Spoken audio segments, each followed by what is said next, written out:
Mario Ramos le plus malin. Par une belle journée ensoleillée, le loup rencontre le petit chaperon rouge. Bonjour, cher enfant, comme tu es belle dans ce ravissant costume. Bonjour, grand loup, et merci des compliments, répond la petite gaiement. Le loup continue de sa grosse voix. Sais-tu qu'il est très dangereux de se promener toute seule dans les bois? Tu pourrais rencontrer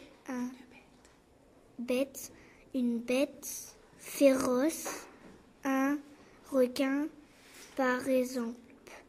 C'est très méchant, les requins, tu sais.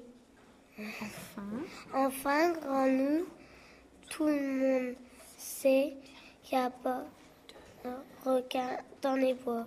Répond la petite. Blanche, je disais ça pour rire. Mais dis-moi, petite framboise, où vas-tu comme ça? Je vais voir grand-mère qui habite de l'autre côté du bois. Quelle bonne idée, mais pourquoi se dépêcher? Tu marches droit devant toi, comme si tu allais à l'école. Écoute les oiseaux chanter, regarde toutes ces jolies fleurs. Je suis certain qu'un beau bouquet ferait tellement plaisir à ta grand-mère. À ces mots, le loup s'éloigne tranquillement en sifflotant. Dès qu'il est caché par les arbres, le loup fonce à toute allure en ricanant. C'est moi le plus malin, aujourd'hui sera jour de festin. Au menu, grand-mère et petite groseille en dessert. Arrivé devant la maison de la grand-mère, le loup frappe doucement à la porte. La porte mal fermée s'entr'ouvre. Il n'y a personne. En voyant une chemise de nuit sur le lit, le loup jubile. Oh, je crois que j'ai trouvé une bien meilleure idée. Ce sera plutôt petite cerise en entrée et grand-mère en dessert. Et le loup enfile la chemise de nuit. Parfait, déguisé en grand-mère, je n'ai plus qu'à me glisser sous l'édredon et attendre bien sagement mon repas. Non, d'une pipe, bougre d'imbécile, j'avais oublié d'effacer mes traces de pas devant la maison. S'exclame le loup en se précipitant dehors. Vlan! Un courant d'air referme brusquement la porte. Surpris, le loup fonce se cacher dans les bois. Saperlipopette, crotte de piquette. Oh, bonjour, grand-mère. Pardon pour les gros mots, mais j'ai perdu mes lunettes. Pouvez-vous m'aider à les retrouver? Se lamente le chasseur à quatre pattes. Le loup s'éloigne en marmonnant.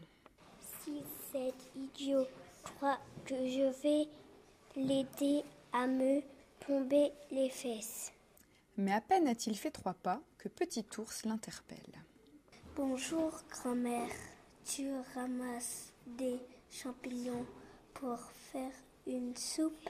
Cette histoire de grand-mère commence à m'énerver. Rumine le loup en se contorsionnant désespérément pour se débarrasser de ce ridicule vêtement. Aussitôt, des éclats de rire retentissent dans la forêt. Bonjour, grand-mère. Si vous voyez le loup, prévenez-nous. Lance Didier Cochon, qui court derrière ses 2 frères. Cela ne prend de rien pour attendre. Fulmine le loup. Soudain, déboulent les 7 nains qui s'écrient en chœur. Avant de continuer à chanter.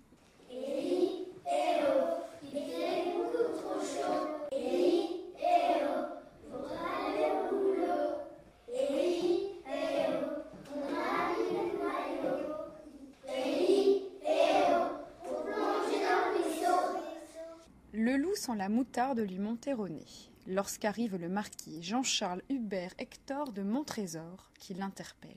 Oh la grand-mère, je cherche le château de la belle Caldor. Le loup se retient d'exploser et se dissimule derrière un gros chêne. Il gesticule, se courbe, se tortille, tournicote et remue dans tous les sens, mais pas moyen d'enlever cette stupide chemise. C'est alors que la petite Framboise apparaît, un gros bouquet à la main.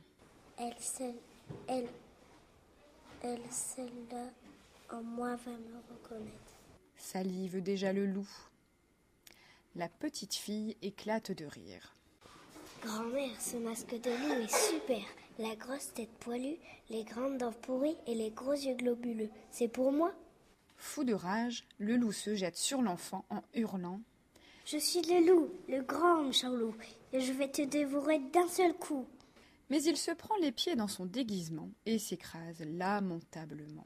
Ah oui, c'est vrai, tu es le loup? Mais c'est rigolo, tu as la même chemise de nuit que ma grand-mère.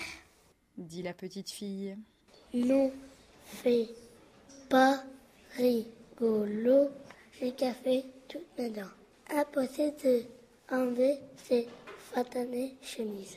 Oh, pauvre loup, il ne faut pas s'énerver comme ça. C'est très mauvais pour la santé. Ne bouge plus, je vais t'aider. Dit le petit chaperon rouge.